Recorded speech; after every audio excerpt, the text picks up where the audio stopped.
પરિવારની જેમ ખાલી સામાન્ય વાતચીત થઈ હોય તો એનો અર્થ એ નથી. તો ચર્ચા અને વાતચીત હતી, એવો વિવાદ થયેલો નથી કે ખોટી ચર્ચા શું થઈ, કોઈ વસ્તુની ચર્ચા થઈ નથી. સામાન્ય વાત હોય એ વાત થઈ હતી. કોઈ વસ્તુની એવી ચર્ચા થઈ નથી કે આ આટલો મોટો આપણે એનો ઇસ્યુ તરીકે આપણે એને લઈએ.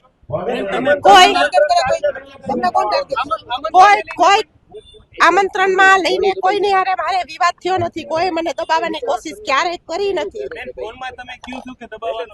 કોઈ વસ્તુ નહીં, ફોનમાં દબાવવાનું શું, ક્યાંય હું બોલી નથી. આ ખોટી વાત છે, તદ્દન ખોટી વાત છે.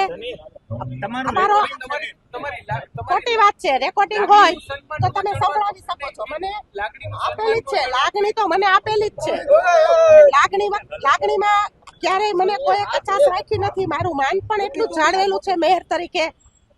એટલે આ પરિવારની વિવાદ શેનો પણ નથી. પરિવારની ભાવના સાથે જ્યારે પરિવારની હારે પરિવારની વ્યક્તિ વાતચીત કરતી હોય, આ બસ એ જ વાત હતી. એમાં આ ખોટો ઇસ્યુ છે એ મને કોઈ એમાં ખબર નથી. કોઈ વ્યક્તિગત મામલામાં હું કોઈનામાં પડતી નથી. પણ ટાર્ગેટ કોઈ થતું નથી. ટાર્ગેટ કરવામાં કોઈ અમને કરતા નથી. ટાર્ગેટ આ તો આપણી સામેની વ્યક્તિની કોઈ એવી ભાવના છુપાયેલી હોય કે રહેલી હોય કે એને ટાર્ગેટ કરવાના વિષયથી લઈને ઇસ્યુ બનતા હોય. ખરેખર ઠામ હોય તો વાસણ ખખડે, સંસારમાં ખખડે છે. ભાજપ છે પરિવારની જેમ જ્યારે ચર્ચા થતી હોય તો ભાઈ આપણા ઘરની અંદર આપણે જે વાતચીત થતી હોય એવી વાતચીત એકાબીજાની સાથે થાય. કોઈ વસ્તુ થઈ નથી. બધા ધારાસભ્ય, સંસદ સભ્યના જે પણ આમંત્રણ આપણે છાપવાના હોય એમાં બધા ધારાસભ્ય અને સંસદ સભ્યના નિમંત્રણ પત્રિકાની અંદર એને મુખ્ય મહેમાન તરીકે આપણે એના લીધેલા છે. એમાં કોઈ વિશેષ ચર્ચા થઈ નથી. કોઈ વસ્તુ ક્યારેય કોઈ મને કીધી નથી. સંકલનની સાથે, પ્રમુખની સાથે સંકલન કરીને જ આ બધી પ્રક્રિયાઓ કરેલી છે.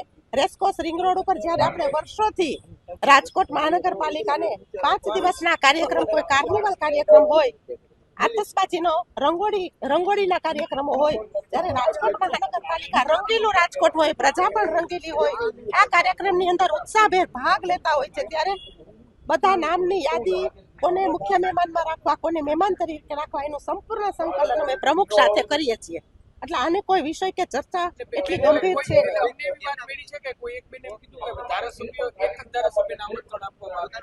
એટલે કદાચ સમજવામાં ફેરફાર છે કે કદાચ તમને એવું સમજાણું હોય તો 69 મારા બધા કાર્યક્રમ આવે છે તો મારું જ નામ હોવું જોઈએ.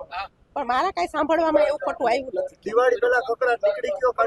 કાળી 14 હજી ક્યાં આવી જ ભાઈ? હજી વાર છે. કકડાટ વાર છે. હજી કહું છું તમે કોઈ જ્યારે પરિવારની અંદર કોઈ મોભી બેઠા હોય એવી રીતે આપણે એને સાચવીને ચાલી છીએ. નાનું મોટું